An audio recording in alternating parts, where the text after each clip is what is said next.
there's show business and then there's, real, every once in a while you meet a real human being that touches your heart above and beyond the talent. What a tragedy. Gene, thanks so much for joining us tonight. We appreciate it. Clearly a heavy heart tonight at losing your friend, Eddie Van Halen. What did Eddie mean to you? I don't even think it's fair to say my friend. I saw them as a new band that I'd never heard of. I was invited to go see them at a place called the Starwood, 1977, something like that. And I was upstairs in the "Oh, You're So Special" area, and people were coming over for autographs. And then I heard this astonishing sound, a guitar. It just sounded like 3 or 4 guitar players all playing at the same time. What is that? And melodic.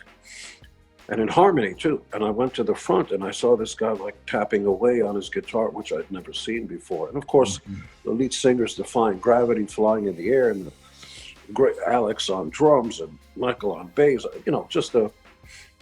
but this one guitar was making all this sound, and I'd never heard anything like that. And I have to say, today was kind of heartbreaking, not just for myself, but for millions and millions of fans Van Halen's had over the years, and for so many guitar players that Eddie influenced.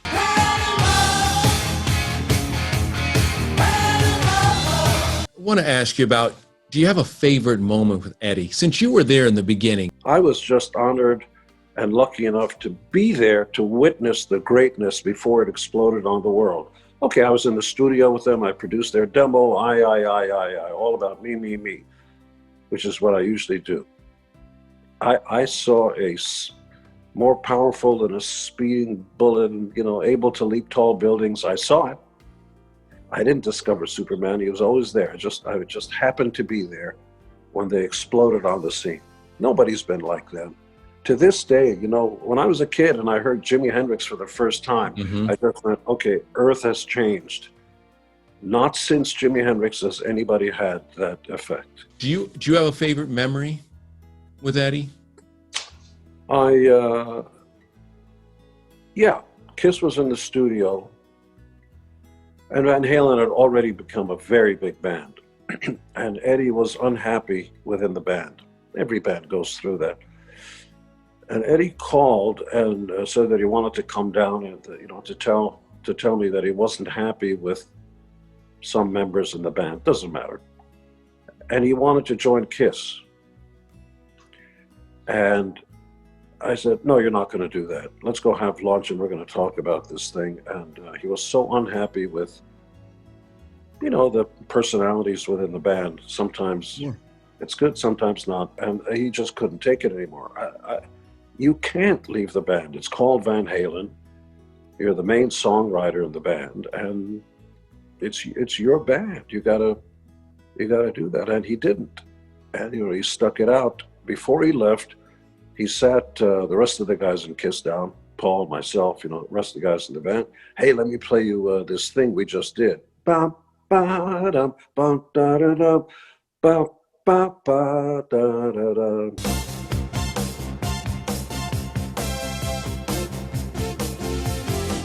Going, well, that's cool. What is that? A synthesizer? He goes, yeah, it's called, Jump. Oh, that's cool, great. Hey, when are you going to add the lead guitar and the guitars? He goes, no, that's it. You're Van Halen, you're going to release a synth. I got to tell you, he knew it.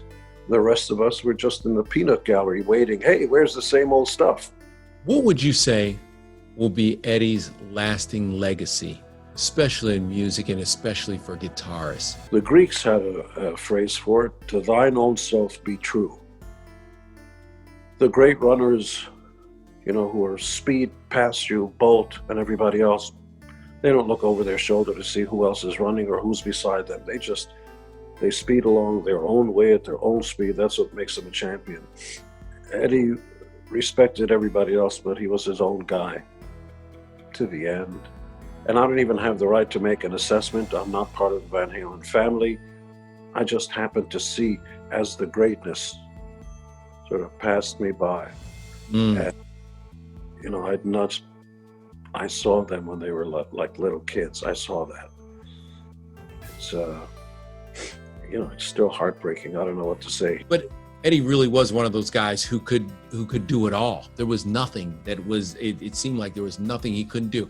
He also was beloved in Hollywood. He was one of those rockers that also could immerse himself in Hollywood. He was married to Valerie for so long, and people in Hollywood seemed to embrace and love him too. But Eddie was unaffected by that. As you can well imagine, the red carpet and you guys with your cameras and stuff, Eddie never cared about that stuff. Okay, so my wife's, on a sitcom and stuff. That's cool. Hey, how you doing? Very matter of fact. It's humbling. He could teach all of us a lesson in just how to, relax, be a human being first, above and beyond what you do. I want to ask you about Van Halen as a band, and when they rose, and they eventually would become the #1 band in the world for a while there, and that was driven by that monstrous sound that Eddie could make, those crazy sounds that could come out of that guitar, and people marveled at him. But you mentioned he still remained this humble and simple guy, despite the fact that he was this massive rock star. He was unaffected and could care less about the fame. Eddie was always just kind of Eddie and wasn't trying to impress anybody. And it's humbling.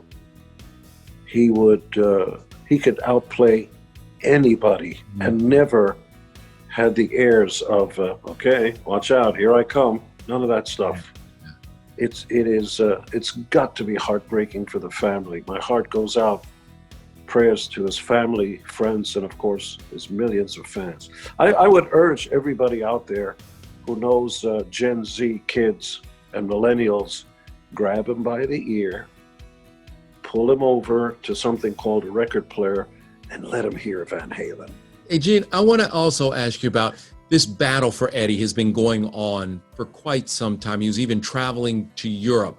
Were you keeping up with him as he was traveling, and what exactly was he fighting against? Eddie, despite the fact that he got the most horrible disease out there, cancer, I wasn't there to see it personally, but out on the street, because I ran into him a few times, even after he got the cancer scare, and he'd greet you with an open smile like he didn't have a care in the world. The phrase "God bless him" is aptly directed at Eddie. There's show business, and then there's real. Every once in a while you meet a real human being that touches your heart above and beyond the talent. What a tragedy. How amazing was it that he got to spend those years traveling with Wolfgang, his son, and he was part of the band, and those two were together, and you have, your son, your brother right behind you, and you're playing the music you love. What did that mean to Eddie? I'm sure for the Van Halen family, it must have been a great source of pride. Alex, Eddie, and Wolfie in the same band. That's what family is everything at the end of the day. And to see your son, and as a bass player, I know the good stuff. That kid's got the goods, and you watch the whole band on stage rocking out, and it's got to be a source of pride. Listen, Gene, thank you so much for talking about about Eddie and what he meant to the world, because today we did lose a genius and an originator, an icon of the music world, and there will be no one else who will ever innovate like Eddie. More importantly for me, a real beautiful soul. That's his biggest achievement.